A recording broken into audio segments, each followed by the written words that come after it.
What's up, Saints fans? Mitchell Renz here from Chat Sports, ready to give you a post-game reaction after a thrilling 36-27 victory over the Tampa Bay Buccaneers. I want to give Sean Payton a lot of credit for having his team ready to go from the jump. We're also going to be breaking down some injury news around Jameis Winston because I think a lot of NFL teams, if you lose your quarterback early on, some people might just pack it in and be like, you know what, man, this is going to be a rough game, not going to work.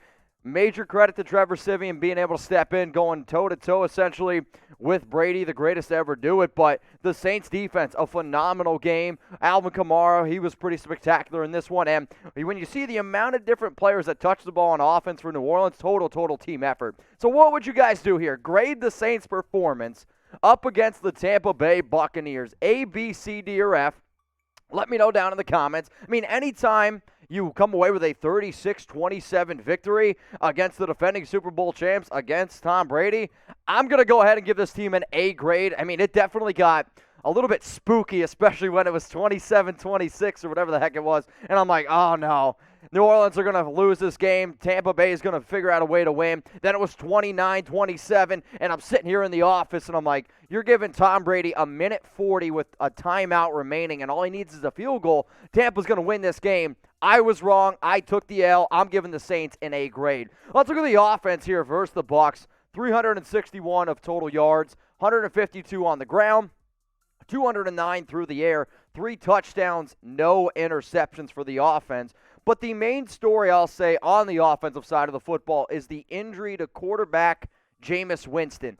He was carted off the field, and which looks like he has a knee injury. He was injured during a horse collar tackle by linebacker Devin White, which made this a little bit interesting is obviously Taysom Hill, he was inactive, and he's been inactive since that concussion in Week 5.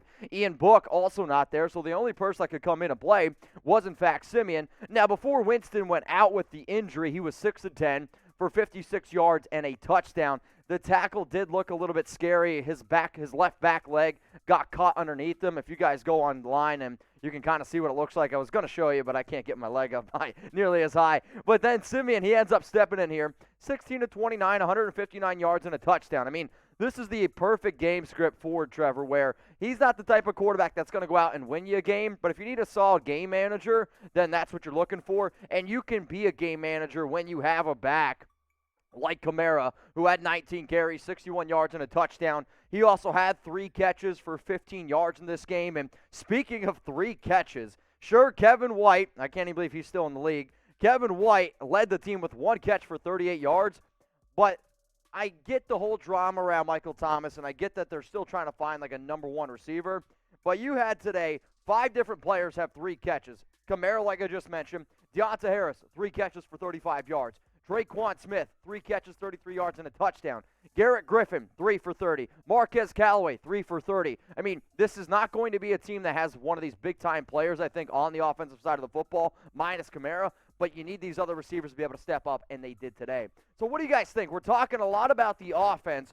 Who was the Saints' Week 8 MVP? The most valuable player. Out of all the players here for New Orleans, who are you going to give the MVP award after a 36-27 victory? Well, you know what? I'm not going to give it to one player. I am going to give it to the defense because this is a team that the first half, I haven't seen Tampa Bay struggle on offense the way that they did in the first half, and that's major credit to New Orleans. Sure, Tampa then came out in the second half, and they had a lot of things rolling, and they had a lot of things rocking and going. But shout out to the Saints fans. They had the Superdome rocking. Shout out to everyone else on that defense for being able to step up and make stops when it mattered the most. The defense deserves the MVP. You get a late pick 6. Shout out to PJ coming down with that one, picking off Tom Brady and taking him for a touchdown. That's got to be one of the coolest things you've ever seen. Now, if you're excited about today's win, I don't blame you whatsoever. If you want to make sure that you never miss any Saints videos here on this channel, all you got to do is subscribe. Hit youtube.com/Saints today. Send it to some friends. I mean, you guys should be celebrating this win. New Orleans on Halloween after a victory over Tom Brady. Are you kidding me? Hell, I wish I could go down to New Orleans right now and party with y'all. Send that link to some Saints fans. Let's celebrate this. Now, the Saints defense up against the Bucs. You allowed 421 yards, okay. 71 rush yards, 350.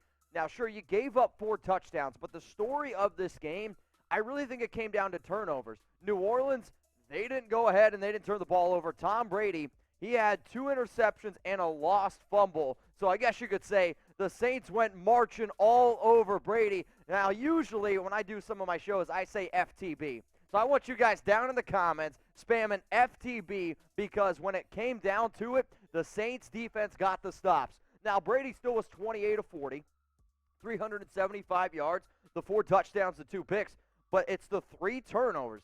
You're getting 3 turnovers against this offense. That's very, very impressive. I thought one of the better players on the defensive side of the football and a great last-minute sack near the end of that game. 5 tackles, Quan Alexander, 2 tackles for loss. He had the sack. Cameron Jordan, he had a sack early on in this game, and his presence alone on the defensive line, you could tell once in a while, like when he's on the field, he gets just so much. He gets double-teamed, and if he doesn't get double-teamed, he's probably going to get you. 2 tackles, a sack. Another player who I thought stepped up today, Demario Davis. He had a solid game, 5 tackles, 1 tackle for loss, a quarterback hit. Chauncey Gardner-Johnson, 6 tackles, a pass breakup, and a pick. Again, big-time interception on Brady, but the pick that sealed the game, it's 29-27. Brady just needs to get a field goal and throws the ball before that, he threw to Mike Evans, and I was actually waiting for Marcus Williams to pick it off. Didn't get it intercepted. I'm like, all right, so Brady, you kind of gave him an extra life. And then on the very next play, takes it all the way to the house. Go ahead and celebrate, young man. That's an amazing accomplishment, being able to pick off Brady and take it for 6 at home in a big-time rivalry game when everyone's watching. Now, it is Halloween. And for those of you that don't know what my costume is, shame on you. You need to watch the most popular show ever on Netflix. But what's your Halloween costume? Let me know down in the comment section. If you do know what I'm repping here, at least give my costume a grade, maybe like A, B, C, D, or no, we already asked for grades early in the video. Scale from 1 to 365. Let me know. Seriously, what were you guys for Halloween? I'll be looking. Now, again, we got this Week 8 final. New Orleans 36 over the Tampa Bay Buccaneers by 9 points. Even though I lost my bet, because, yes, I'm going to be 100% honest with y'all, I had the Buccaneers minus 5.5, so F me. You guys can tell me to go suck it, because as soon as this game ended, Jeremy and I started laughing like, yeah, suck it, Brady. Now, if you guys are wondering what the NFC South standings are, here's the updated look after all the games that went down today. The Buccaneers are still in first place, but it's because they have that extra game. They're at 6-2. The Saints 5-2. Panthers 4-4. The Atlanta Falcons sitting at 3-4. Celebrate this win. It's a big-time victory, and anytime you can beat Tom Brady and the Bucs, again, go ahead, celebrate it. 36-27, Saints win.